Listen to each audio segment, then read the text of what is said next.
What's going on, guys? Check this out. Wait, is this an LS? Wait a minute. Where am I? I thought I was working on a Ford. Oh wait, I am. This is a 650, 750, and this is a 7.3. We got a big problem going on, and I want to show you guys what I found. Thanks to Mr. Ken. All right, check it out, guys.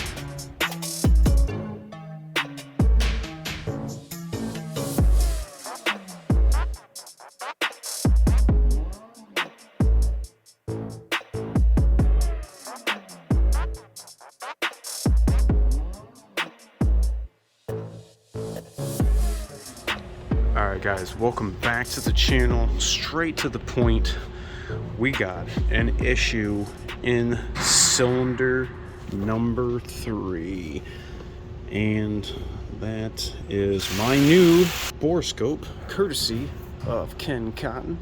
Thank you, buddy. But what I have just found, this is a 2021 F650 750, and it has 5,000 miles on it. It has 1,848 engine hours, and it currently has a misfire when warm coming from cylinder number 3, and I have verified it. I took the spark plug out and didn't see anything wrong with it, but I did find, however, an arcing plug wire. So go to the old days, get a spray bottle and some water, and soak down the plug wires, and yeah, I saw some arcing. So I replaced the plug wire, and the misfire was still happening. I did a relative compression test afterwards and was down 45% using the scan tool. So now it's time for some tear down, and this is what we found. I am using the Depth Tech bore scope that Ken got me, and it is freaking awesome. And what I did not realize when I opened it up and was first checking it out, that it actually has a camera on the side of the tip. And I was trying to figure out how to change the view, and by golly, you got to hold this button here to go to the side. And then I hit it again, and guess what it did? It gives you both side and down views of what you're looking at. I thought that was freaking awesome. Let's go back to the long big view. Let's go back to the big view here.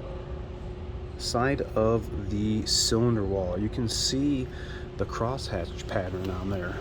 Let's see if I can pull that back just a tiny bit, get a different look at it.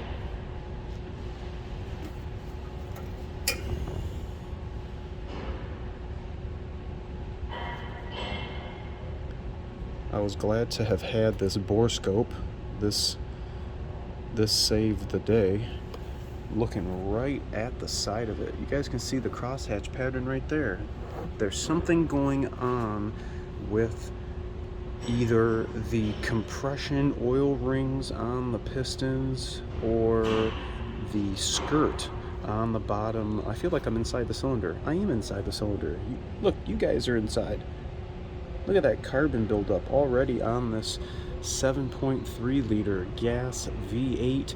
This is my first time tearing into the very similar LS looking engine. I was just showing my coworkers the valve train that I have on my Tahoe, and I mean, it looks very, very mirror-like with the valve train up front. I want to ask you guys, for those that are watching, if you have been experiencing engine issues with your 7.3, this is a work vehicle, and there is some data that we can watch on the scan tool, and the average speed on this vehicle has been about 3 miles an hour. So obviously this is not getting used like a normal vehicle. However, we may have some oiling issues with the fact that it is idling. We have on these vehicles, these new trucks, variable displacement oil pumps, so that we can maintain efficiency and make sure we have adequate oil pressure at very different RPMs and loads. Are we having an oiling issue? Is this part on the piston on the cylinder wall causing was caused by lack of lubrication. You can almost see that if the piston were to go up, this probably would be the lowest part of the piston. So like in comparison, above my pointer finger in the combustion chamber, you know, the distance from my thumb to the top here would be the bottom of the piston. So this whole volume of space is what's moving. So I wonder if the bottom of the piston is going to be all gnarly looking. Let me know. I'm glad I've had this bore scope to check this out. Big thanks to Ken. Tell me what you think. Remember to like, comment, sub, share, and I'll catch you guys next time. See ya.